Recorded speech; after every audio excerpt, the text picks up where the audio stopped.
বাংলার ডাক দিলেন ফুরফুরা শরীফের পীরজাদা আব্বাস সিদ্দিকী।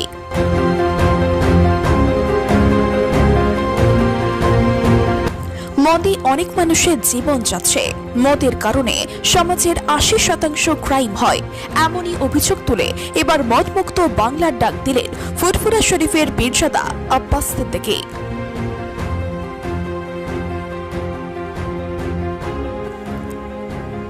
সম্প্রতি ফুরফুরা শরীফের পীরজাদা আব্বাস সিদ্দিকী সংগঠনের এক কর্মী কলকাতা লেদার কমপ্লেক্স থেকে বাড়ি ফিরছিলেন। সেখানেই এক দুর্ঘটনায় গুরুতর জখম হন আব্বাস সিদ্দিকীর অনুগামী। জানা যায়, যে গাড়ির সঙ্গে দুর্ঘটনাটি ঘটেছে সেই গাড়ির ড্রাইভার মদ্যপ অবস্থায় ছিলেন। মদ্যপ অবস্থায় গাড়ি চালানোর জন্যই এই দুর্ঘটনা ঘটেছে বলে অনুমান। সেই অসুস্থ পরিবারকে আর্থিক সহযোগিতা ও সান্ত্বনা দেবার জন্য তার পরিবারের সঙ্গে সৌজন্য সাক্ষাৎ করেন ফুরফুরা শরীফের পীরজাদা আব্বাস সিদ্দিকী। আর সেখানে সাংবাদিকদের মুখোমুখি হয়ে মদমুক্ত বাংলা গড়ার ডাক দেন তিনি। দীর্ঘদিন ধরে একজন আপনাদের সংগঠনের কর্মী দুর্ঘটনাক্রমে অসুস্থ হয়ে পড়ে রয়েছেন। তারা আশা করছেন আপনারা সহযোগিতা করবেন, কিভাবে তাদের পাশে দাঁড়াবেন? আমার সংগঠনের কর্মী নয়, আমার দেশবাসী, আমার ভাই। তারা এক ভাই কাজ করে বেরিয়ে এসেছিল লেবার কমপ্লেক্স থেকে, যেটা আমি শুনেছি। এক লরিওয়ালা যে ড্রাইভিং করছিল মদ খেয়ে, এর জন্যই তো এই মদ ব্যান্ডের বাংলা তৈরি করতে হয়, মদ ব্যান্ড করতে হয় বাংলায়। এরকম কত প্রাণ চলে গেছে। তা গাড়ির তলাতে সে ইদিকুদি করতে গিয়ে তার সাইকেলে যাচ্ছিল, গাড়ির তলাতে পড়েছে। সেই অবস্থায় আটকে গেছে, টেনে টেনে ঘেঁচড়ে প্রায় কম করে ৫-৬ কিলোমিটার লেগে গেছে। তারা আমার সংগঠনের ছেলেরা তাদেরকে পাঠিয়েছিল, আমার এই বাপ ইনার ছেলে। আমরা আর্থিক সহযোগিতার আগেও করেছি যতটা পেরেছি, আবার আজকেও আর্থিক সহযোগিতা করলাম। এই দেখেন কি অবস্থা, দেখেন এই যে অবস্থা। এটা তাও কি ড্রেসিং করার পর অনেক কদিন পরে। এবং আর একটা মাথার অবস্থা, এটা মাথা। আজকে বলুন মদ খেয়ে চালাচ্ছিল, কিন্তু সে এই পরিবার কিন্তু ইনসাফ পায়নি।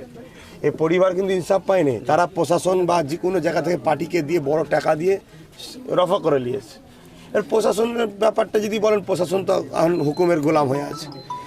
এই জায়গায় আমরা চাইছি বাংলাকে মদ ব্যান্ড করতে। আজকে তো মদ না খেয়ে তাহলে এই ভুলটার দ্বারাও হতো না, ও তো মদের ঘরে করেছে। মানে মূলত আপনি মদমুক্ত বাংলা চাইছেন?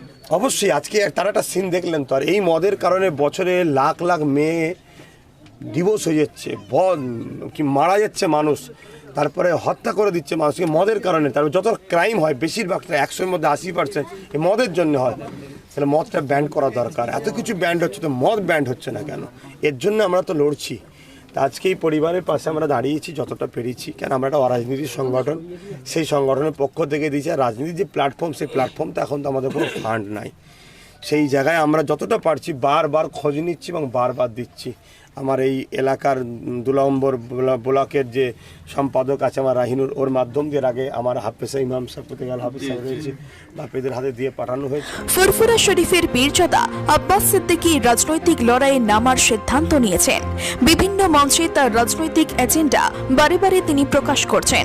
এদিনও মদমুক্ত বাংলার ডাক দিয়েছেন ফুরফুরা শরীফের পীরজাদা আব্বাস সিদ্দিকী।